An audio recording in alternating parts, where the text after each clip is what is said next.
Okay, awesome. So hi, Sam. Thank you so much for joining me. Hi, Nix. Thanks for having me. Very exciting. So Sam and I have kind of worked together on and off, definitely been in contact quite a bit over the past year. I went to an HR event where Sam jumped up as her bright self and said, I'm doing this thing. I've started this Recruiters Unite event and I'm here to promote the event. And it was basically sold out within a week or two after that. And I was lucky to get one of the last tickets. I was so excited to see that there was something like that happening in South Africa, because I think as recruiters, we've been starved of that, especially over here. You have to go international in order to attend any kind of recruitment focused event. So I really wanted to invite Sam on and find out the sort of origin story to Recruiters Unite, how it all came about. But to start off with, Sam, if you can just tell us a bit about your recruitment journey, because looking at you on LinkedIn, you've got so many different things going on all at the same time. Obviously, an incredible multitasker. But how did the whole like recruitment thing come to be? And also speak a little bit about the mental health side of things. It looks like you've got this sort of social side of yourself, which I think is really beautiful, goes hand in hand with recruitment so nicely. Perfect, perfect. And I hate starting it like this because everyone does. I fell But you into have recruitment. to, you I have to. know, I Yeah. know. And so it literally was, I'd finished studying marketing and there was an advert in the newspaper. If you are a graduate, apply. Didn't give the company name, gave nothing. And it was one of the larger recruitment companies. So my first job was a recruiter. And in the I tech like to, sorry, space, so I like to think that it finds you. Do you know what I mean? Like if you have the personality absolutely, profile for it, you kind of get sucked into this, absolutely. vortex of recruitment. It does take a very special individual to do it. Hmm. And I think if it's not for you, you don't survive the first year. Hmm. So after, I mean, I think I'm going into my 19th year now, so it's almost 2 decades.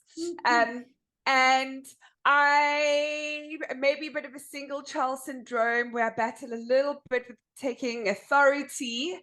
I started my agency a year and a half after in recruitment. Not the wisest move, but I mean, it's you got no kids, you got no bond, you have nothing. What's the risk? Yeah. Um, and so it evolved from there. When 2010, I then was a little bit more mature and started a real recruitment company, New Beginnings. And it was phenomenal. It ran for 8 years. We had a really big team.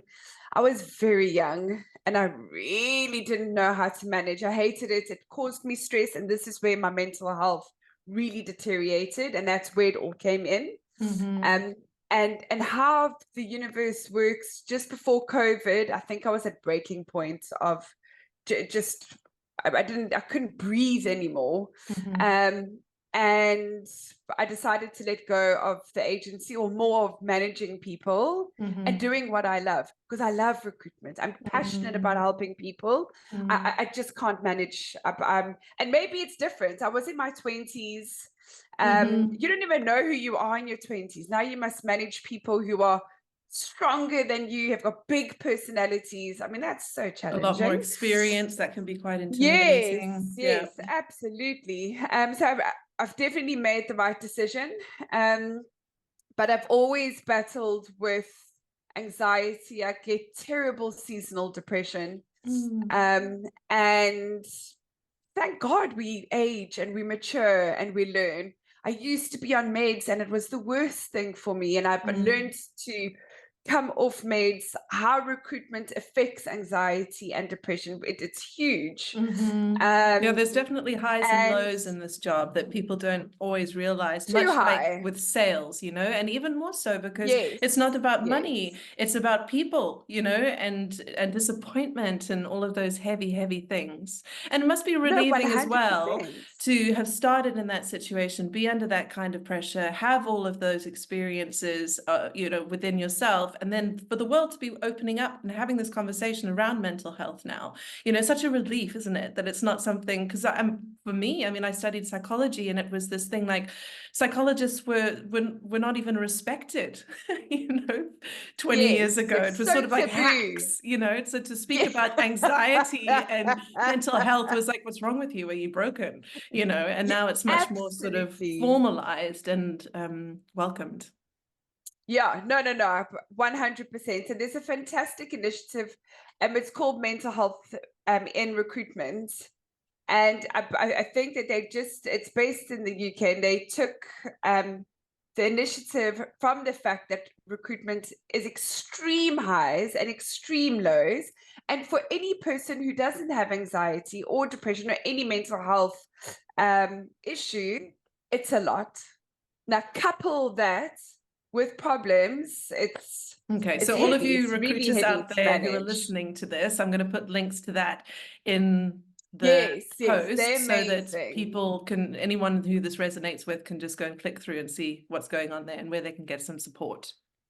Yeah, and they Especially do at this support time for of the year. companies as well. Yeah. Okay, oh, Yes, amazing. yeah. Yeah, great. I know they're based in the UK, but it will eventually come down to South Africa. I've obviously had other projects On to the do, go. but it is a big space in my heart. Okay, The mental health in recruitment. So talk us through Recruiters Unite, because you've got so much going on. And I mean, anyone who's ever even organized a wedding, excuse me, knows how much it takes, how much time, how much research, how much marketing it takes to bring something like that together. And for the first one to be such a success. I mean, I was there and I was just, it was like Disneyland for recruiters. You know, there was wine and there was like relevant technologies and there were people teaching me stuff. It was, and you know, networking, and it was just amazing. So how did that all come to be? I'm so thrilled to said that. I was, during COVID and maybe a year afterwards, all the online webinar conferences really hit an all-time high. Mm-hmm. And I was spending 2,000-3,000 rand a month doing the online conferences, and it was started becoming extremely expensive, but we don't have anything in South Africa. Mm-hmm. And then I was like, gosh, why don't we have this? And I attended a few towards the end of the year, and I was like, I think I can do better than this. Mm-hmm. And fortunately, my personality, I don't think about things too long, so I can just jump into it. Not necessarily a good trait, but sometimes it pays off. And I'm quite risk averse, so I can take risks quite easily without thinking too much about it. Maybe because I'm positive and I know it will work. I have faith that it's going to work. And it's also not the end of the world if it doesn't, right? You get to the point where it's like, well, give it a bash. And if it doesn't work, it doesn't work. It's not the end of the world. And I loved it. Great. But yes, and I sat and I was like, what do I want? What do I want from the industry? Who do I want to listen to? And it really just all came together. Like, gosh, it was nerve-wracking. I'm sure. It really was. But our second edition is, when we started, I was like, oh gosh, am I ready for this? Because I know how your nerves are. And I just had a meeting now with APSO, and we 3/4 sold out. So it's because you've got such amazing speakers. Yeah. If you can't say so yourself. I'm just kidding, guys. It's because I've been invited to speak and I'm really excited about it. It really is. It's like a total surprise honor for me, because last year I was there. I was like, wow, this is so cool. And now I get to actually be one of the speakers. So that's super exciting. How awesome. List some of the other speakers so that anyone watching can get excited. So I must start off with, and they're all my favorites, but I've invited a developer that I've been working with. He probably was one of the first developers that declined an offer that I gave him. And we just remained friends forever. We've remained friends through marriages, through divorces, through children. Ewald Horn. He likes to think that he's a toughie, but I think he's going to give us exactly what we need to hear. And it's shock horror. He has no filter, but we need to hear from the candidates. Awesome. I think it's vital that we don't go to a conference. Yes, and blow smoke up each other's butts. We need to actually hear it. So he's going to open up for us. And then we'll discuss the rest of the layout. But Mitch Sullivan, no one can get Mitch Sullivan to a conference. And if they do, everyone's like, how? I don't know how, but I'm so grateful that he's agreed to come. I know they have family in South Africa, so that could have played a bit of a role. But I've been following him for years. He's also very direct, to the point. I like people who are authentic and just say it how it is. And I've done his training course, and it's absolutely phenomenal. The content that recruiters put out is just so lame. And he really teaches you how to write properly, how to attract candidates. And I was like, we need this in our industry. Amazing. So anyone going is going to get a crash course in that from his so he'll do a workshop for us. Amazing. You're going to have your laptops open, and we're going to write some adverts. So that's going to be really fun and epic. Hungry's obviously back again. We've asked him. It wouldn't be a recruitment event without him, really. No, not this year, that's for sure. He's the face such of a legend. recruitment. Yeah. Yes, and we've actually asked him to host it for us as well. Oh, cool. Just because he knows everything that's happening, and it's what's more relevant for us. And then who am I leaving out? Obviously, Vanessa Roth, she's our South Africa. I mean, who doesn't know Van, right? I'm super excited about Lorato. I wanted to, it was really important for me, and we need to speak about diversity and inclusion. I know South Africa, we've always had the BE requirements, but it is deeper than that. So I feel like we kind of shrug it off a bit here. It's very big in the US. I mean, in the UK, it's also becoming quite a big topic. And South Africans, we don't talk about it because we're like, oh, it's the quota, it's the numbers, but it's actually a lot deeper than that. And I feel like that is something we need to be speaking about. Awesome. And who am I forgetting? The lovely Steph from Icoca. I've watched Can't wait the to meet Icoca her. brand. Yeah, evolve. And when you scroll on LinkedIn, I can immediately see that that's their branding, that's them hiring. Amazing. And I'm like, it's magic, absolute magic. She needs to share her secrets. Awesome. So, and of course you. I mean, so we I'll be talking about a jam-packed day. Yeah, I'm going to be talking about the importance of soft skills instead of just technical skills, how that's got that's a big seat at the table now. And I think it's a very cool subject for all recruiters to start considering. You know, the old school way of doing it is like a checkbox of have they got X amount of years experience? Do they have this degree? But what about the actual person? And then how to attract those people to your organization or to your client, your customer's organization. Lots to talk about there. Tell me something, once it's sold out, because that's going to be like tomorrow, are you thinking of doing any filming online, kind of opening it up to a wider audience online?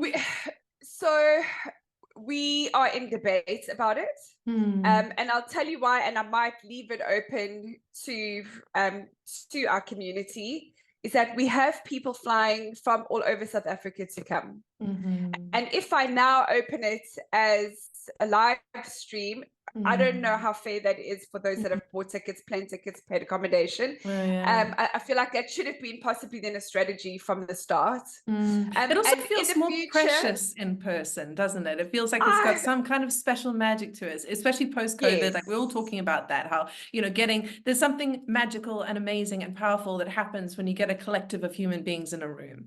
And it might take away from that. I don't think we want to lose that. And the purpose of the first one was always to be in person. The first one was, we never even considered doing a video or live stream because we were like, the magic is meeting. So we are talking about it, but I don't think we will. I must add a new addition that we've added yesterday. Actually, we have got a Recruiters Unite People Choice Award. I saw that. I saw you've decided to do awards. That's amazing. So, and because we don't have awards. Yes, we don't have awards in South Africa, and this is not you know, who are you paying? Do you belong to this portal? It's got absolutely nothing like that. You need to be voted by your clients, by your candidates. The top votes will be tallied. We'll then interview the top 5 who nominated you, clients and candidates, and then we'll do a revote. So it literally is a vote by your peers. Very cool. and by your customers. By your candidates and customers. I love and it. your candidates, yeah, absolutely. So I'm really excited about that. I hope that grows some traction. Because we need to start celebrating our Yeah, amazing absolutely. recruiters in South Africa. We've got so many amazing companies, agencies, and solopreneurs. You know, we need to put them on the spotlight. I can't wait for it. Can't wait. Awesome. Speaking of entrepreneurs, you and I have that in common. We've both been featured in Entrepreneur magazine, I think pretty much in the same year. I might have been the year after you. What was Third Time Lucky? Oh, What was that nice. article? What was that article? That was Third Time Lucky. So I had, I mean, and I often don't tell this story, but with me just taking risk, I've failed a lot. And at that time, I was just having a really good conversation about the fact that I had started 2 agencies. The one I decided to merge with another agency, but I didn't sign any papers. And they were like, okay, let's discuss the agreement after a year. And that obviously didn't turn out too well. And I was actually fired from my own company, Wow. which is absolutely bizarre. So New Beginnings was, okay, third time lucky, let's give us a go. Now it's Hayward, 4th time lucky, let's give us a go. But we just keep evolving. It's exactly what I was going to say. It's an evolution, right? It's like, okay, I got all of these learnings, all of these wonderful failings where I crashed hard and had to pick myself up and learn like a whole new level of resilience. And then you create the next thing, and looks like you're roaring along. So that's awesome. And thank you for Recruiters Unite. So happy about that. Like, so happy that there's someone like you in South Africa who's just like, I'll do it, you know, and just made it happen. It's wonderful. I mean, I did try and rope Vanessa Roth in, and she was like, no, I'm just too busy. This is too much. Yeah. And I am very grateful that we have APSA on board. Yeah. That's massive. I've had a love-hate relationship with them. And what we all forget is that they are non-profits. So I know my expectations of APSA always used to be, why aren't you doing this? Why aren't you doing this? Why aren't you doing this? And I went to their conference this year with the World Federation of Recruitment.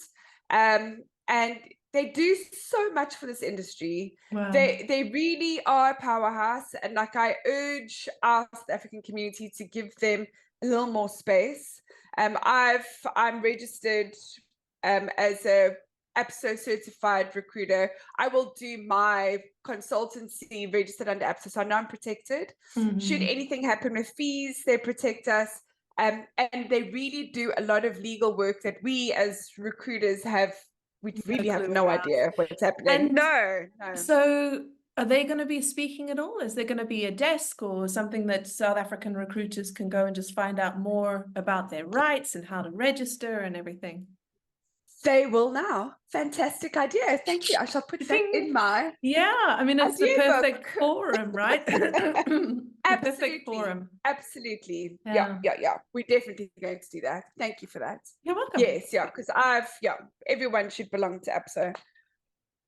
Fantastic. Yes. Cool. Well, I think that that's us. And that was bada boom. We're done. Mic drop. Yeah.